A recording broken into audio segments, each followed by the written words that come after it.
Plus d'une semaine après les marches du 22 septembre, sous la bannière du Mouvement pour la Renaissance du Cameroun, plus de 3 quarts des personnes arrêtées ont été libérées provisoirement. Nous sommes allés à la rencontre du coordonnateur du collectif d'avocats Sylvain Soup, qui dresse le bilan non exhaustif des interpellations et libérations. À Bafan, il y a eu 10 arrestations. Sur l'intervention de la population, la police a libéré 3. Et les 7 qui ont été arrêtés dans la nuit du 22 au 23 ont été conduits à Bafoussam, présentés au juge et les 7 ont été libérés. À Baham, nous avons pu identifier 14 personnes arrêtées. 8 ont été libérés et 6 sont poursuivis en détention provisoire. À Banjoun, c'est le même chiffre de 14, 13 libérés par les juges et 1 poursuivi en détention provisoire. À Bafoussam, 32 ont été présentés au juge, 24 ont été libérés, une personne est poursuivie libre et 7 poursuivis en détention provisoire. À Tchank, il y a eu 11 arrestations. Nous avons un total de 11 poursuivis libres. À l'Est, il y a eu une arrestation à Bertois, le 22, et entre-temps, la personne a été libérée à partir des unités d'enquête, et ce qui fait qu'on a présenté personne au juge. Pour Douala, ce qui est exact, c'est que depuis hier, il y a 102 personnes, 102 manifestants qui sont conduits devant le juge d'instruction militaire, qui viennent s'ajouter aux 4 autres qui avaient été arrêtés le 18, les manifestants de Stand Up of Cameroon, les 4, et les inculpations sont encore en cours. Deuxième grand pôle des arrestations, Yaoundé, près de 150 personnes ont été interpellées au commissariat central numéro 1, au service central des recherches, au GSO, au commissariat de Nkolndongo, Mokolo et à la direction de la police judiciaire d'Elikesono. Chose curieuse, la majorité des prévenus est poursuivie devant les tribunaux militaires.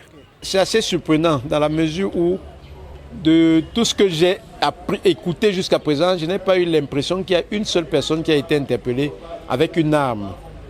Et je n'ai pas souvenance qu'il y a eu des actes de violence de la part des manifestants vis-à-vis soit des édifices publics, des édifices des propriétés privées ou même des forces de l'ordre. Ces personnes finissent par apparaître comme des détenus politiques.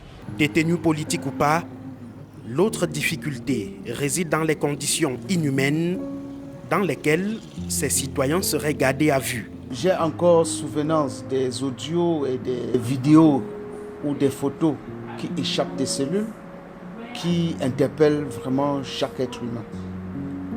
Lorsque à la DRPJ du littoral, on peut entasser femmes et hommes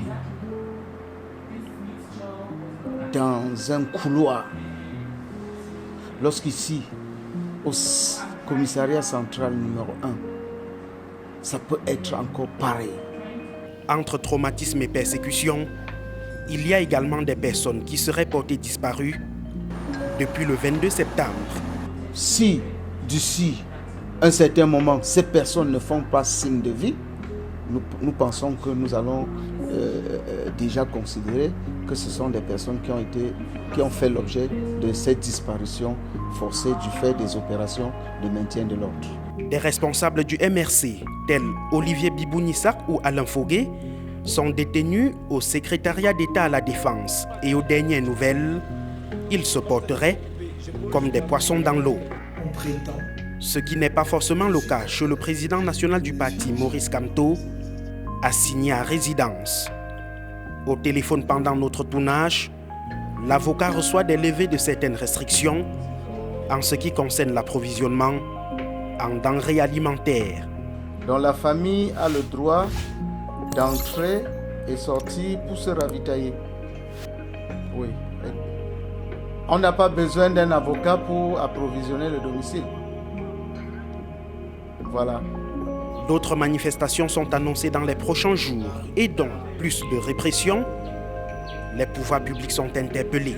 Je crois qu'on doit revenir donc à l'application de la loi pour éviter qu'il y ait des tensions totalement inutiles parce que c'est à travers les manifestations publiques que les autorités de l'État sont au courant du ressenti des populations par rapport aux politiques publiques telles qu'elles sont menées et par rapport à l'action des gouvernants. C'est à ce moment-là qu'on pourra dire que notre démocratie a avancé et que la manifestation n'est pas nécessairement vue comme une guerre.